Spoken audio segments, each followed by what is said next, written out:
All right, you guys, welcome. Doug McKay on Friday, the 20th of April, 2012. We will get to the S&P here in a minute, but I thought I'd start out with a chart of Apple. Even though we're all tired of hearing about this, I just wanted to show this for technical purposes. Earnings out Tuesday, this coming Tuesday, but you can see it touched the 50-day moving average today and held it.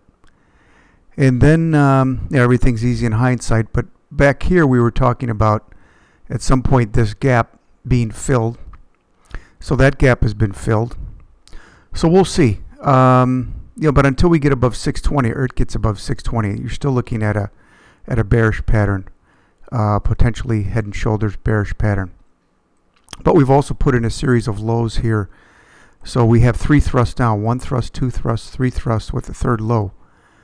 So I would be not playing this right now unless you have some type of option spread strategy that you're comfortable with. All right, let's flip over to the S&P. SPX. All right, so our stance has been market neutral. I left these notes on here. And the reason for that is we broke out of this channel to the downside on heavier volume. We also got below the 50-day moving average. And if we were to pull up a chart as opposed to the free stock charts where we could see the 20-day and the 30-day moving average as well, we could see that is pointing down. We could possibly be looking at, let's take the bear scenario here. We could be looking at a bear flag. So we have the pole going down, and then we have the sideways flag. And then that would signify a move down, probably 1340 or below. But that may not be the case with everything going on next week. Europe, Apple, the FOMC meeting, who knows? But for now, we really don't see any clear direction in anything other than a couple individual stocks and the ETFs that are tied to treasuries. But obviously the market, like we said last week, kind of feels the same way. That's why we're in this sideways trading range. I think we're going to get above this here. But we'll see.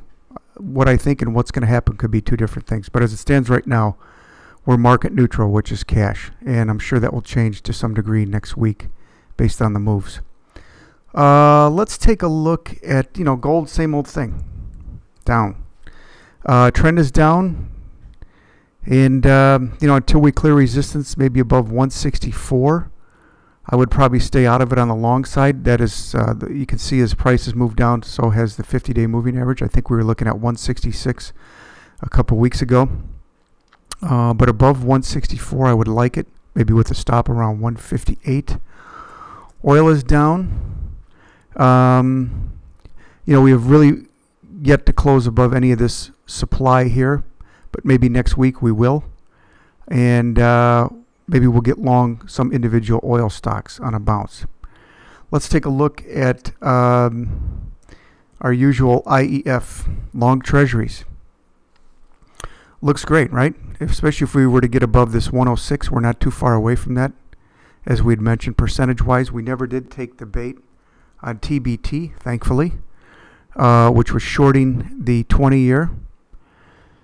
But this could bounce too. Again, everything is going to happen Tuesday, Wednesday of next week.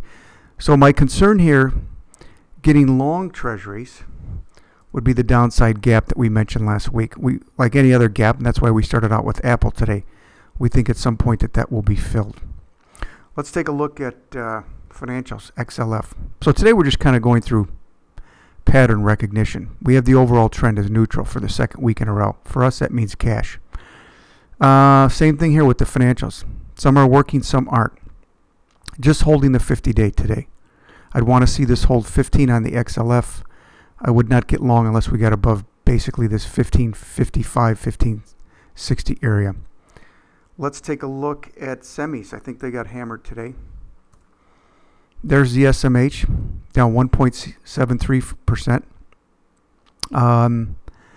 Again, we'd want to see and I'll mention this on the radio Sunday on the semis, we'd want to see a close above 35.40. Otherwise, I'd stay out of it. And if you're in it, I would have my stop basically under today's low or under the low that was put in on 410 because we could be rolling over here to more support, which would be around 33.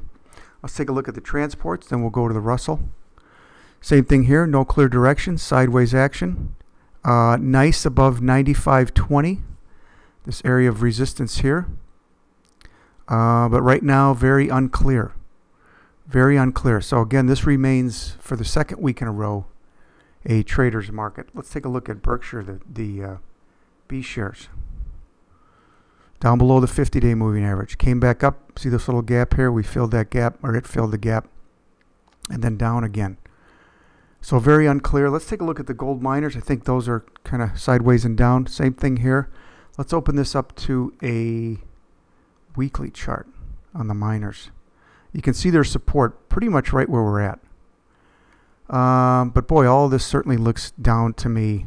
Equities don't look too bad, but everything else looks very unclear. Let's go to a daily of the diamonds, or the Dow. Again, if I was to look at this right off the bat, I think we're going higher. But we'd want to wait for more confirmation. But to me, this is the best out of the four: Dow, Nas, S&P, and the Russell, because we're just above the 50-day moving average. But just technically speaking, I like this chart better than the S&P and the Russell. Remember the Russell, we talked about getting long if we got to close above 84. We'd probably play a bounce at 75. So we're right at 80. We did fill this gap. Where it goes from here, you know, anybody's guess. Let's take a look at Microsoft. Nice looking chart. Nice day, obviously. We have this gap that could get filled, but if it gets above 33, or let's say above today's highs, which were what, 32.89 over there in the box, that would be a go with your stop under this candle here. And let's see, what else have we missed? I think that's pretty much it. Let's take a shot at Goldman here. That's down. A couple weeks ago we talked about B of A. Don't get long B of A unless it got above 10. Here we are. Got hammered today, down 4.68%. Let's see if Citigroup went with it. Yeah, down 2.75%. We put the still chart up yesterday on Qualcomm. And again, for every stock you get out of at the right time, there's ones that you get out at the wrong time, meaning you get out too soon. But this one happened to play in our favor for how the short period of time that we held it, where we just trailed the stop, and then we put eventually a hard stop in at 67.47. But again, as good as the company is, like Apple, fundamentally, you just don't know. And very similar to Apple, we know that you know, you're only going to hear 1,000, 1,500, 960 price target so many times, and you know it's going to start to roll over because the smart money's handing it off to the dumb money. All right, you guys, that's it. Doug McKay, antiwallstreetguy.com. Thanks for viewing the blog and the radio show. Interesting week coming up next week, but as we see this, maybe it's too obvious, but it certainly looks like a bear flag. We'll see if it plays out. But right now we have the overall trend as neutral in the markets, for the record, on the 20th of April, 2012. See you next week.